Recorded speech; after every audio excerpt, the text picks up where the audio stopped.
Aloha! So we're going to talk about how to restring a uke. Now, ordinarily, I'm going to put a black string on this uke just for contrast. It makes it easier to see, although ordinarily I wouldn't do that. This uke is designed for a fluorocarbon string, and that's what I'd put on it. But we're going to put a black string on it because it's a little easier to see when you do the video what's going on.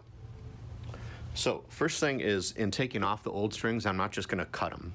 You want to first loosen the strings because you don't want to subject the neck of the uke to a whole bunch of quick like strain as it snaps back.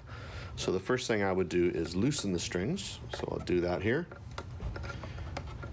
And we'll probably cut forward while I do it.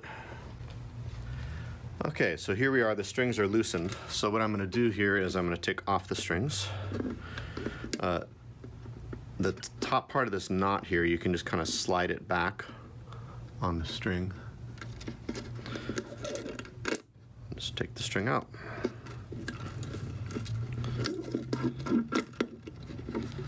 Two, three, four.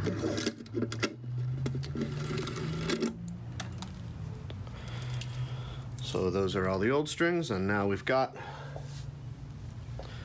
a uke ready for a new set of strings. Now this is also a good time where if there's any dust here or grime here or anything on the fretboard, grease buildup or anything, it's easy to clean it now. That would be the best time to clean it. And what we'd use is probably a lemon oil if necessary, something like that. Otherwise you can just use guitar polish like you would on the body. If the fretboard's really dry, sometimes you might use that stuff, guitar honey. But the best thing is if your hands are clean, then that doesn't happen. When you play your instrument, just your hands are clean, your instrument stays clean. Okay. Okay, when you open your string pack, you're going to notice some sort of a color coding system typically. Sometimes it's on the strings. So don't, just like open your strings and throw the packaging out, because it'll tell you which string goes where, and that'll be useful to know. Otherwise you could get it wrong, and then your strings won't have the right tension, and you'll wonder what the heck has gone wrong. Okay, I'm going to start with the first string. When you hold a ukulele, the string that's closest to the ground is the first string, and the way to remember that is it's like when you hold the ukulele, the one closest to the ground, like an elevator, the first floor is closest to the ground. So this is with string number 1, then 2, 3, 4 coming towards me. So I'm going to start with string number 1, and in this string set, that is the red one, although different string sets are different.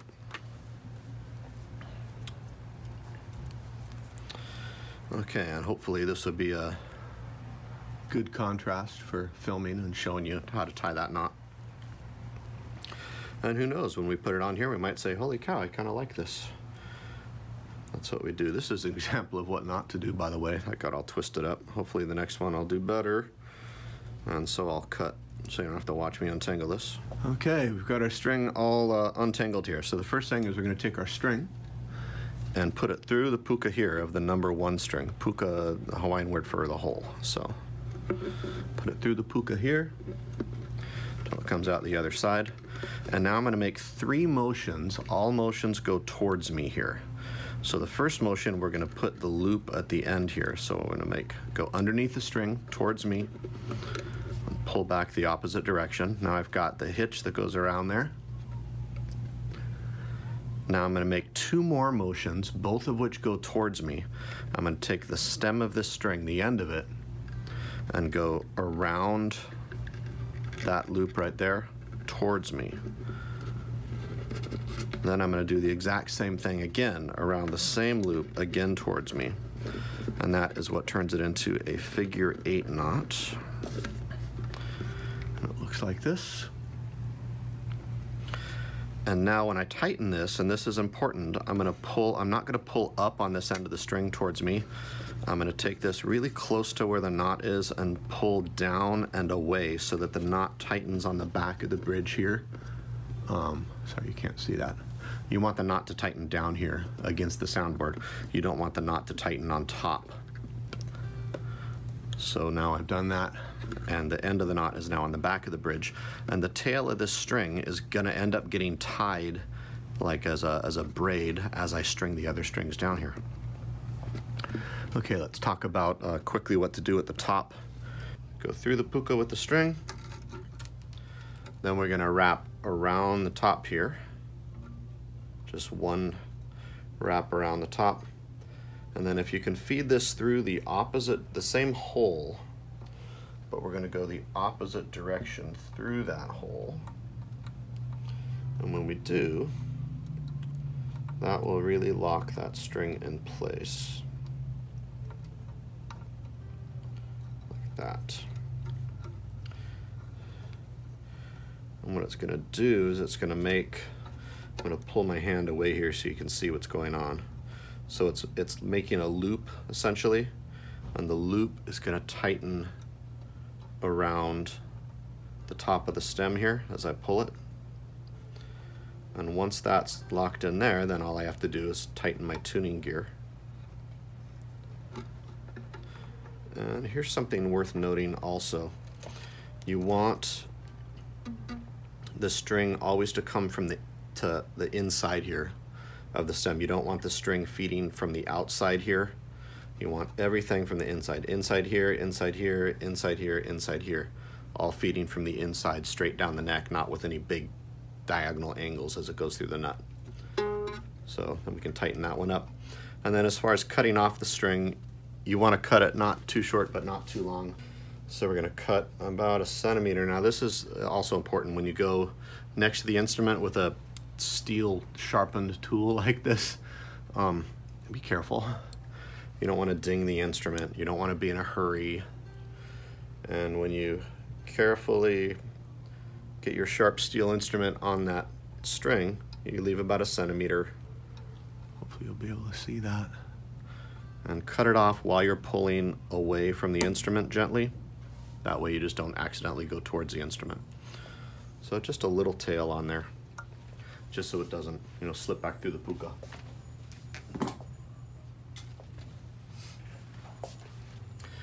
Okay, now we're ready for our next string. So that's going to be the number 2 string, which on this string set has a yellow label on it. I'm just following the directions that we're on. Where all the string sets are a little different, but it is important to get the right string. So what I'm going to do is I'm going to unwrap this hopefully better than I did the last time so it doesn't get all tangled. I'm going to look at it a little more carefully. And hopefully this won't get all wrapped up like it did the last time. There we go. That's the easy way, what it's supposed to look like, right? Now we're going to take the number 2 string and go through the puka for the number 2.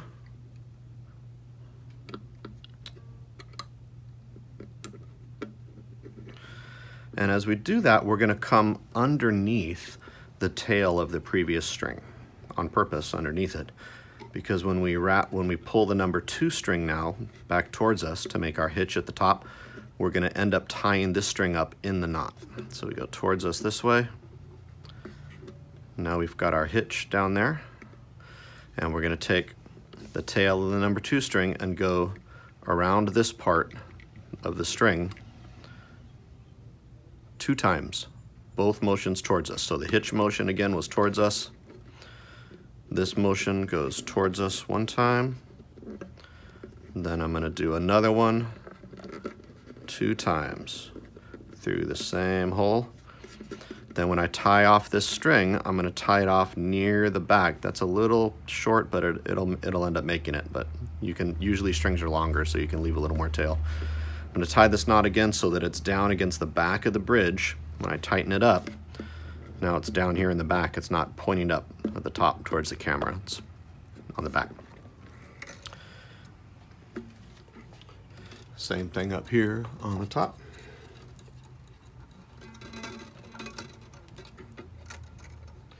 Now, let's say that we get a string that doesn't go back through the puka twice.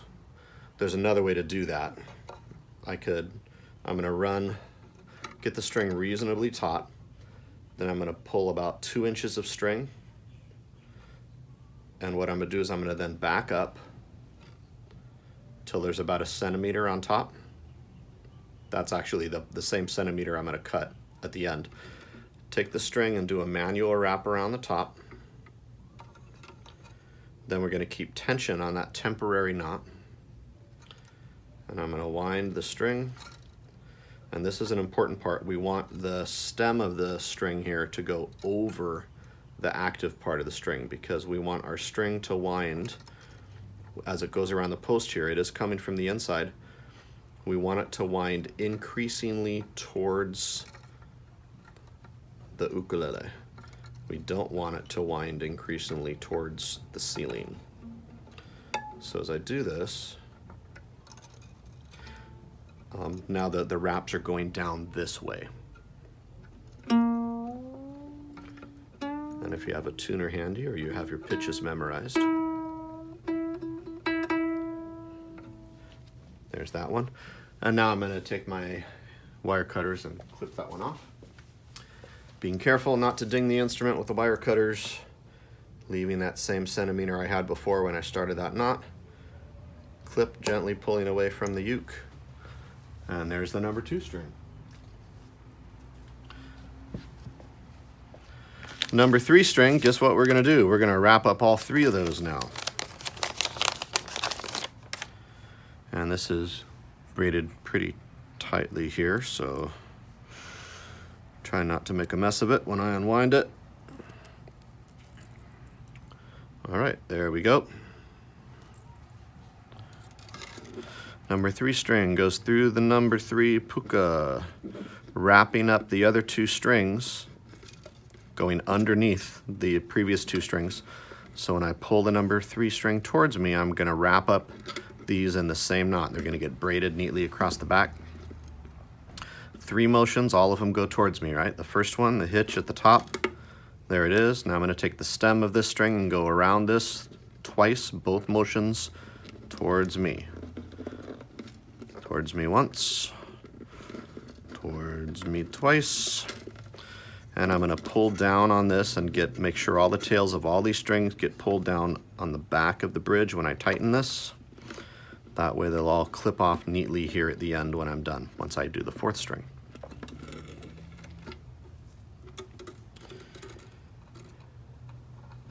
This being the thickest string of the bunch, I'm assuming that this won't go through the same puka here in the opposite direction, so I'm gonna do the same method I did on the number 2 string. So give myself about 2 inches of excess string. Pull the string backwards, so back up is another way of looking at that. Wrap this around the top once, so that the active part of the string here will be feeding from the inside. Tighten my tuning gear. Make sure that this tail end of the string goes over the active string, so that when I wind it, the string is being continually, when it winds around that stem, the post here, it goes towards the uke, not up towards the ceiling. All right.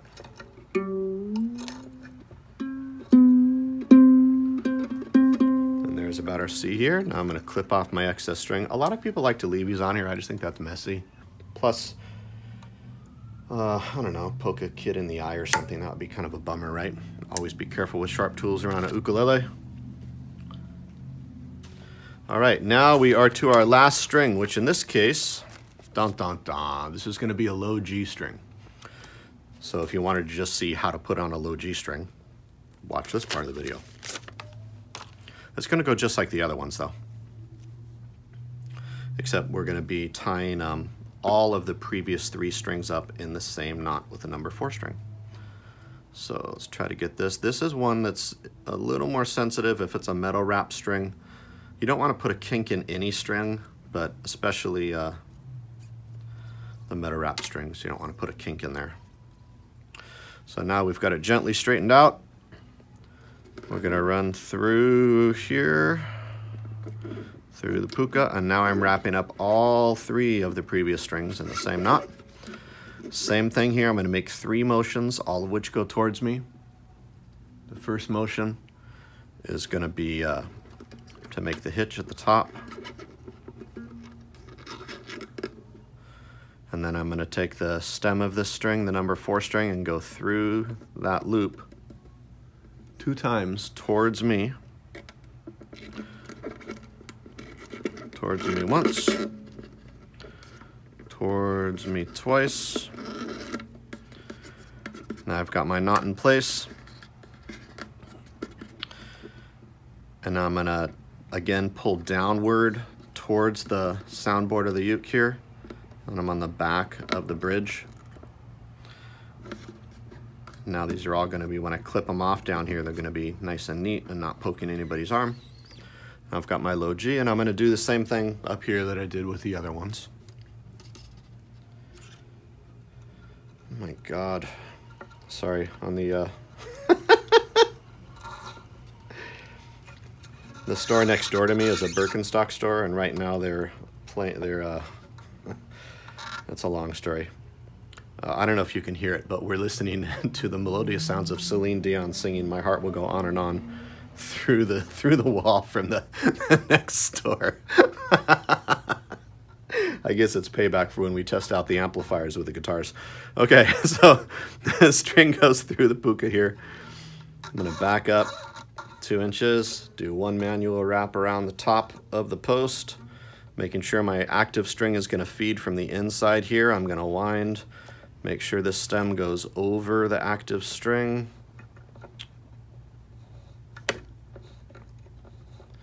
Tighten it up.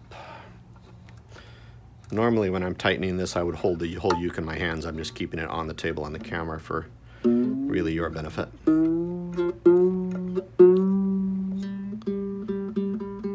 Okay, so there's close to a G anyway.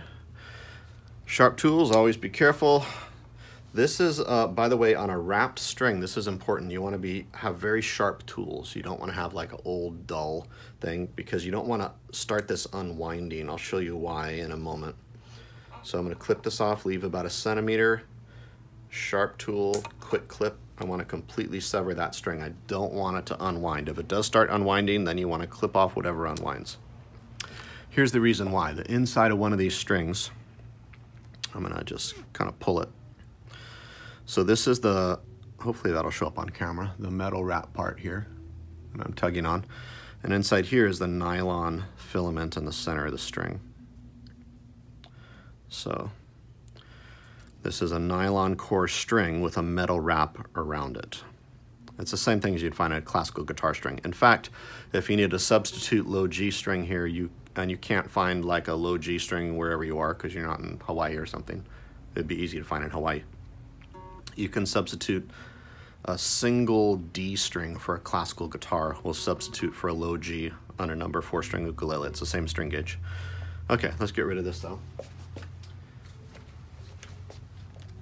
Then down here, we want to make sure we clip these off carefully and cleanly. You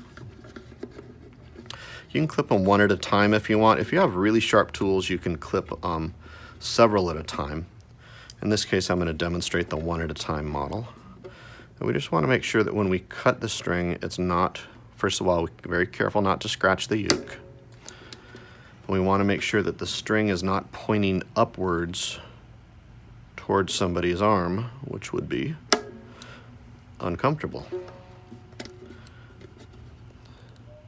So I'm going to get all of these cut off here. And now, nothing here is poking upward towards the arm. Boy, that'll sound better when it's tuned up, right? So let's tune it up.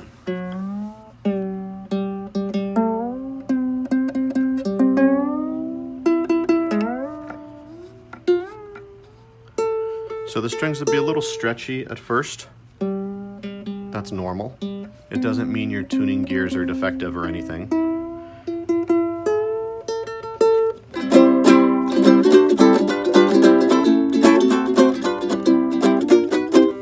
Okay, so.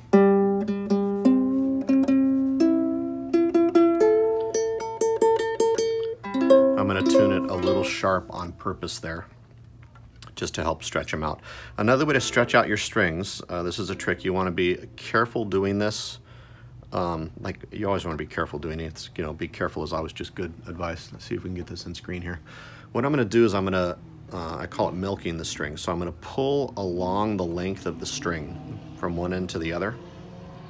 I'm not going to pull the string up away from the instrument like a bow and arrow. I'm just pulling along the length. Sorry, there's the Celine Dion on the other side of the wall. La, la, la, la. Sorry, if you're a Celine Dion fan, that's just, you don't want to hear it over and over, right? Okay. I like their shoes though, Birkenstocks. Birkenstocks are cool. Okay, so I'm going to gently milk these strings, and that'll help in that stretching phase so they don't get some of the stretch out of them, so that you're not needing to tune it 15 times during your first song after you string it. You should never restring if you have a gig coming up, because it'll be really frustrating for you and everybody listening to you if you're trying to play your uke and the strings are still stretching. So make sure you get them some time to stretch, a day or so would be ideal. All right, so there's how to change the string, how to put a low G on, and hopefully we cover that. Hopefully you can see it in the light and it'll all be clear. And what else? What did I miss? Oh, I should say hi. Can I say hi down here? Aloha. Have a great day.